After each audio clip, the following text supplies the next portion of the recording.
everyone, my name is Aziza, but you can call me Gia. Today, I will tell you a story about Pinocchio. Once upon a time, in a quiet village surrounded by forests and rolling hills, lived an old woodcarver named Geppetto. He was a kind man with gentle eyes and heart full of love. Though he lived it all alone, Geppetto spent his day in a small workshop, carving wooden toys and puppets for the children in the town.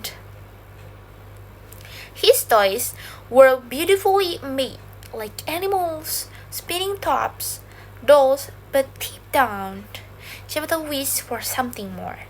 He longed to have a child to share his day with, someone to talk and love like a father. One winter afternoon, Geppetto found a special piece of wood. It was smooth and warm to touch, almost as if it had a heartbeat. With great care, he began to carve. He shaved a little head, gave ears and bright eyes, carved a small nose and cheerful smile. He gave the puppet arms, legs, and even a hat. When it was finished, Geppetto stepped back and looked proudly at his creation. "I will call you Pinocchio," he said softly.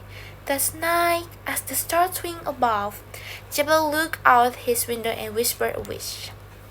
"If only you were a boy," he said, sighing, and as he blew out his lamp and went to sleep.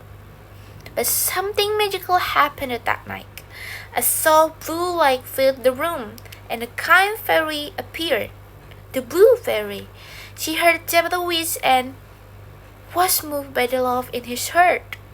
A gentle wave of her wand, she touched Pinocchio's wooden body and said, "Little puppet made of pine, awake, the gift of life is thine." Suddenly, the puppet eye blinked open.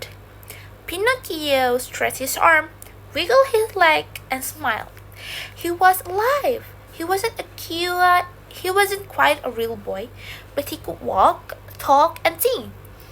The Blue Fairy leaned down and whispered, "Prove yourself brave, truthful, and unselfish, and someday you will become real." She also assigned Chimney Cricket, a witty and cheerful insect, to be Pinocchio's conscience, to help him know right from wrong. The next morning, Geppetto woke up and nearly fainted when he saw Pinocchio walking around the room. "You are alive!" he said with joy. Hugging the wooden boy tightly, "Oh, Pinocchio, you are my son now." He danced around with happiness, gave Pinocchio a set of clothes, and packed a small bag for his first day of school. "Go learn, be good, and listen to your conscience," he reminded him. And with that, Pinocchio marched out the door, eager to explore the world. But Pinocchio didn't get far before trouble found him. On his way, he met two sleigh characters. Hannes John, a smooth-talking fox, and Gideon, his silent sidekick cat. They convinced Pinocchio that school was boring and unnecessary. "You're made for fame," said Hannes John. "Come join the puppet show. You'll be a star." Serious and excited, Pinocchio agreed and followed them. He was taken to a theater run by a greedy man named Stromboli. That night, Pinocchio performed on stage and wowed the crowd with his dancing and singing. But after the show, things turned dark. Stromboli locked a Pinocchio in the birdcage. "You perform for me forever," he growled. Pinocchio cried and begged to be let out, but Stromboli just laughed. Alone and afraid, Pinocchio wished he had listened to the Geppetto. Suddenly, the Blue Fairy appeared in a soft shimmer of light. "Why didn't you go to school, Pinocchio?" she asked gently. Afraid to tell the truth, Pinocchio said, "I did go, but some monster captured me." Just then, boing! His nose started to grow. It scratched and scratched until it touched the wall. The Blue Fairy looked at him kindly. "Remember, Pinocchio, every time you lie, your nose will grow." Impressed, Pinocchio told the truth. The fairy smiled and forgave him. She used her magic wand to shrink his nose and set him free. Be careful, she warned, and always listen to Jiminy Cricket. Pinocchio promised to be good, but temptation found him once more. On his way home, he met a boy named Lamwick, who invited him to a magical place called Pleasure Island. No rules, no school, just fun. Lamwick said. Pinocchio excited. Pinocchio excited, but the idea of endless game and candy sounded too good to resist. He followed Lamwick onto the magical carriage that took them away to Pleasure Island. At first, it was amazing. There were games, fireworks, sweets, and laughter, but things were not as they seemed. The boys began turning into donkey. One by one, they grew ears and tails.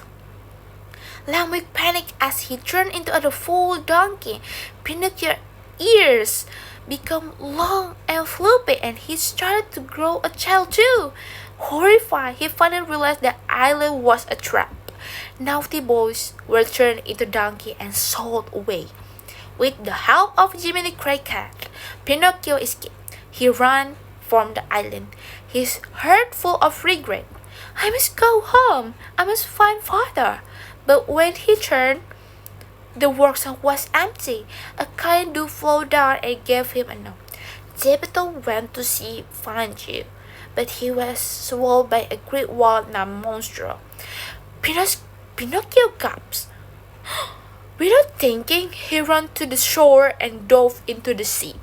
Pinocchio searched the ocean depth, swimming past fish and coral. At last, he was swallowed by Monstro, the whale. Inside the dark belly, he found Geppetto sitting in a wrecked boat, tired and hungry. Papa! Cried Pinocchio. Geppetto's eyes filled with tears. You came for me, my son. They hugged tightly, and together they formed a plan to escape. They gathered wood and started a fire inside the whale belly.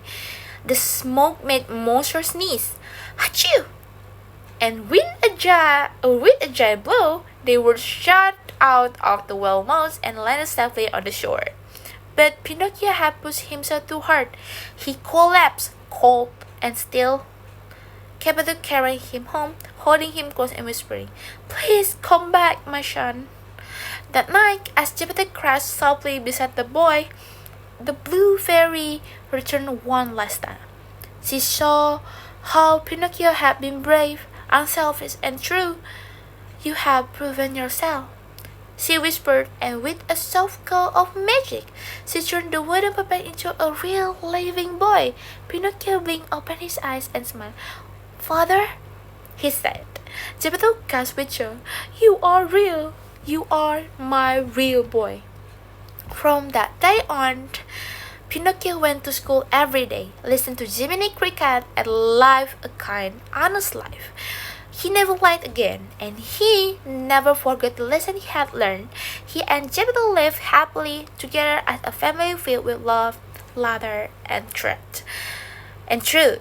Yeah. And that is the tale of Pinocchio, a story that teaches us all that what makes us real is not what we are made of, but what is in our heart. The end. Thank you everyone for listening. Goodbye.